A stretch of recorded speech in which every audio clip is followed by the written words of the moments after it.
time for another episode of The Oil Stream with Dustin Nielsen and Tom Gazzola, presented by Popeyes Louisiana Kitchen. Hey, happy Friday, everyone, and welcome to another episode of The Oil Stream. Nielsen and Gazzola back with you. Oilers 2 for 2 to open up the road trip. We will get to that as we work our way through this episode. The Oil Stream, of course, a part of the Nielsen Media Cool Bet Network, and it's brought to you by Popeyes Louisiana Kitchen. And nothing says 2 road wins like 300 nuggets for $200, Tommy. How incredible is this? I couldn't believe it when I saw it, Dusty. My goodness. My goodness. Look at all the nugs. Think of all the blackened ranch that you could have with those nugs. Think of all the... Need a vat of the dips. Oh, I want Chipotle. I want like a honey mustard. I want regular ranch. I just want to be dipping all of these 300 nugs in an assortment of dipping sauces while with a number of my friends. How long would it take you individually to eat 300 nugs? Oh. Because you're not doing this in one sitting, obviously. Like, no, I feel like it would take me like 6 days, like 50 nugs a day. Yeah, it would. I think it's a week-long process, if you will. And that's being very committed to it, because it would be a mental grind as well as a physical one, because that's a lot of nugs. You would need multiple flavors of sauces, but you'd probably get fed up with the nugs at some point. So you need multiple friends to help take down 300 nugs. It's a noble concept, but I think it's damn near impossible to do. Oil Stream Nug Party. Let's make that happen. That'd be quite something. That. That'd be really good. That'd be really good. I'm all for it. Sign me up. Speaking of really good, wild game. I don't know if I described the game overall as very good. It's very entertaining. I was watching it at a local establishment here with us in Winnipeg. So we had a pretty good time last night. We had the Oilers in regulation over at Cool Bet. Leon Draisaitl saving the day on that one. Tommy, what's the big takeaway for you from that win over Chicago? Okay, I know that a lot of people want to bitch and moan about the reffing, and that's totally justifiable. And it was brutal. It was absolutely brutal. So let's get that out of the way. But the biggest takeaway is the team's ability to compose itself in the third period after just an absolute parade to the penalty box, a lack of discipline and composure in that second period, to collect themselves, compose themselves, go back and forth and trade goals with the Hawks and get that late regulation win. That, to me, is key right there. Jack Campbell, I thought, made some very key saves again. Overall, his numbers aren't great, but he's winning these games, Dusty. So the composure is number one for me, to buckle it down after a very emotional second period. I thought that was a character win, if you will. Very frustrated with the no-goal call on the Kane goal. From a betting perspective, because I had Kane over 3.5 shots. That would have counted as a shot and a goal. Instead, it gets taken away. Tommy, what else is Kane supposed to do in that situation? Like, where is he to blame? He's outside the blue paint. He gets pushed into the goaltender. He got up without doing any sort of extra little thing that Kane might do, a little shot here or there. He gets back up. The goalie resets, makes a save. Sure, he doesn't have a stick, but then Kane buries a rebound. Like, I don't understand why that wasn't a goal. I'm with you. I tried to talk through it and figure it out on the post-game show. Obviously, we followed up on the Smash Hit Nielsen show this morning and tried to do the same. A theory that Ryan Rishaug had, Edmonton bureau chief for TSN, of course, was that because Stalock wasn't able to get his stick back, that was part of the interference. But Kane didn't cause it. I know, and I think Schauger's he's trying to figure it out too. He's trying to piece it together. And even saying that, like, I don't think Schauger was 100% convinced. I wasn't convinced by that. I thought it looked ridiculous on the league and the officials. I thought they made fools of themselves last night in the way they handled that, and then to force the Oilers to have to challenge it, only to lose that challenge. And especially when they said that the call on the ice is confirmed, that it's no goal, you had the damn ref pointing at the net as that's the call. Like, you point, that's the call, isn't it? The call? It was an initial goal call. Boom, done immediately. So there's all these contradictions. Because if you were confirming the call on the ice, The call on the ice was a goal. So simple enough. I thought so, but they said they had that little powwow, and then in the powwow, they reversed the call on the ice. And I thought it was so ridiculous. And to me, ultimately, Dusty, it was a reputation call on Kane. I think that they obviously, with the way that they were throwing out penalties to him, the double minor cross-checking, even though it was getting chippy, and those were legit cross-checks, the bench minor as well that actually ended up leading to that 5-on-3 goal by Max Domi. I think it leads to a reputation call. And listen, Kane's no angel, never has been, probably never will be. I think it all goes back to that. It goes back to it's a reputation thing and ego and all of that. Yes, it was bullshit. I thought it was a bullshit call. I could see why they'd be all fired up over it. But once again, you said they remained composed coming out of it, and Leon Draisaitl cashes Oilers in regulation in the final minute of the game. Big game for him. Big game for McDavid. We'll get to McDavid during Inside the Numbers here for Cool Bet. Ryan Nugent-Hopkins has 10 points in his last 5 games, Tommy. And, Nuge has gone through some of these streaks before.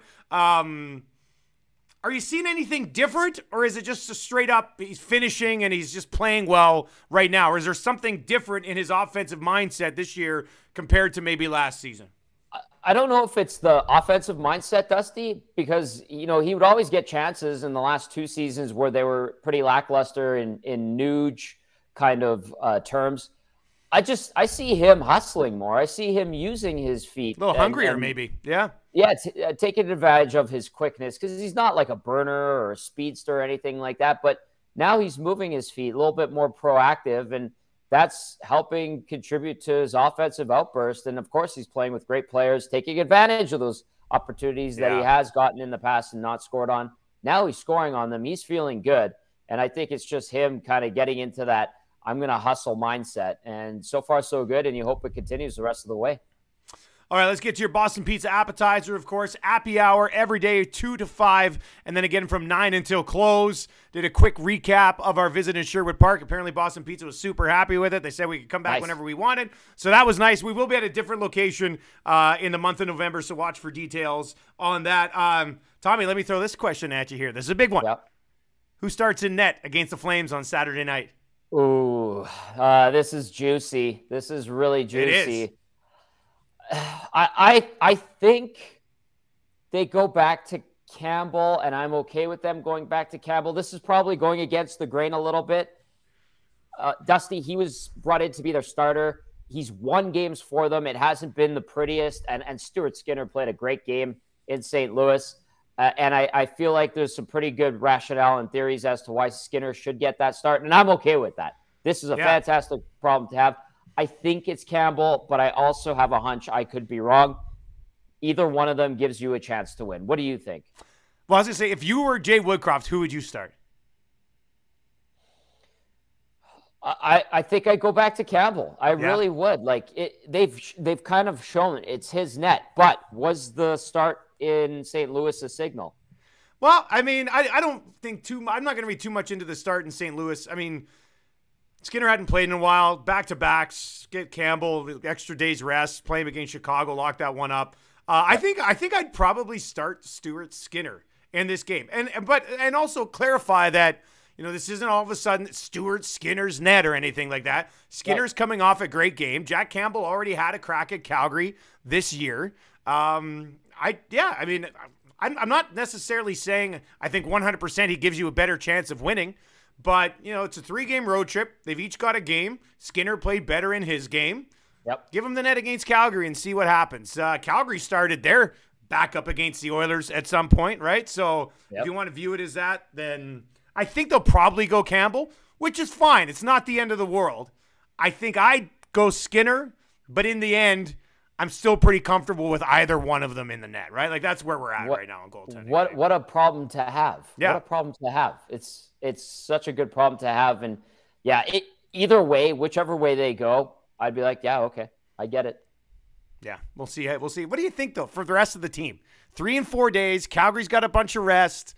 What are you expecting to wrap up this road trip on Saturday night? I think there's some pride on the line too, because they'll keep in mind what happened to them here 2 weeks ago. and how they, got off to a bad start and dug themselves a hole and almost climbed back into it, regardless of Vladar or Markstrom. Maybe if it was Markstrom, they actually tie that game, given the way they can score on Markstrom. But I think there's a sense of pride as well. So they don't like Calgary. Calgary doesn't like them.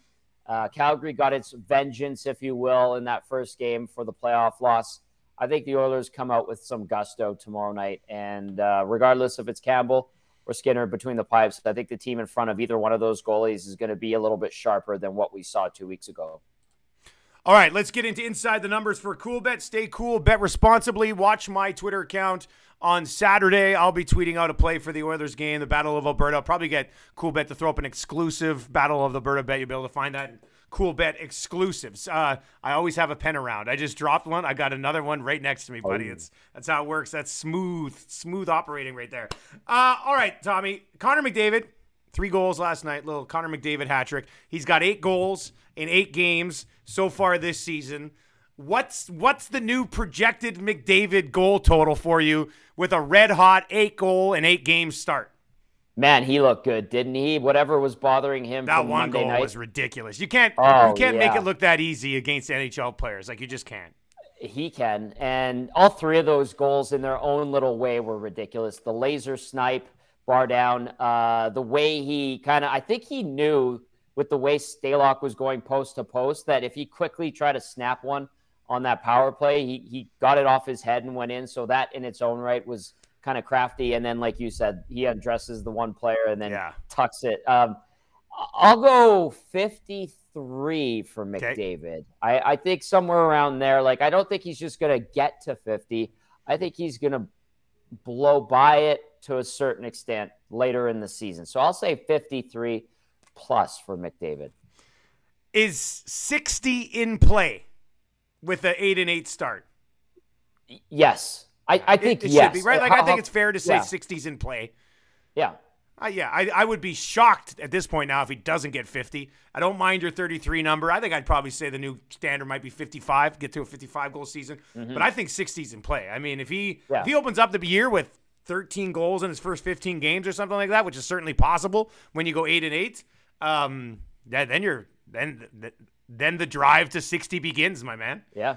And then all those people in Toronto that go, well, Austin got 60. Well, maybe Connor gets 60 because he wants to.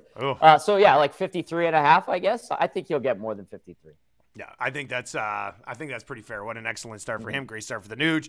Leon Draisaitl on his birthday, 3 points as well. Evander Kane finishes with 3 shots on goal instead of the 4 because a horrible call by an NHL official. But we're gonna move on past that. Yes. Okay, that's it. The Oilers are 2-0. Right.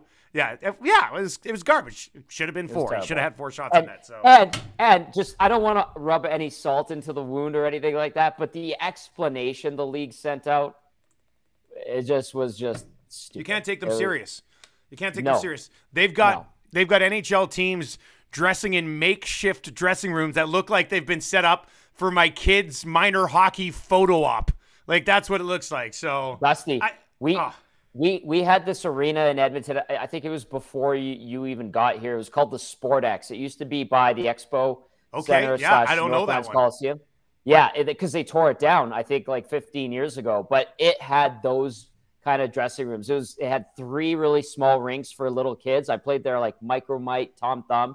And it had a curling rink and like a kitchen and pub kind of thing. And the locker rooms were like these temporary partitions with the benches. That's what the Arizona Coyotes visiting locker room looks like at Mullet Arena, which makes its NHL debut tonight. Brent Sake, who runs the world's longest hockey game, has a better dressing room than an NHL team. Think about that for a second. And if you go on 100%. NHL.com right now, like, this whole thing is just embarrassing to me. NHL.com right now, the top story is Coyotes ready to rock. Expect electric atmosphere for opener at intimate new arena on Arizona State campus. New arena. Like, screw off. Like, come on. I mean, whatever. Like, this is such a bad look. Lipstick on a pig. And I was looking through the photos and I was like, all right, that looks like a cool rink for a university team or a junior team, not a national hockey league The barn in team. Camrose is better. Yeah, it is. Like, it think really about is. that. Like, this is embarrassing, and I mean, the league would be smart to just quietly go about it rather than promote it. But I know pumping it up into mid-atmosphere. Just ignore it, man. Just let it fly under the radar. So exactly, like Arizona right now is barely a National Hockey League team. Yeah. Roster, facilities, it's a mess. Everything. It's a mess. Owner. All right, that's gonna do it for another episode of the Oil Stream. Tommy, what time you get rolling with pregame on Saturday? We go 6:30, so we're back to normal time, 8 p.m. face-off or 8:08, whatever. Very much looking forward to it. We'll have a guest on to talk Flames, and I know it's going to be a very electric night. Battle of Alberta. Dusty, have a great call tonight, by the way. Yeah, I will, buddy. Get us out of here. All right. Be sure to like, share, subscribe, smash that thumbs up button. You know why. Algorithms, baby. Garbage rots out.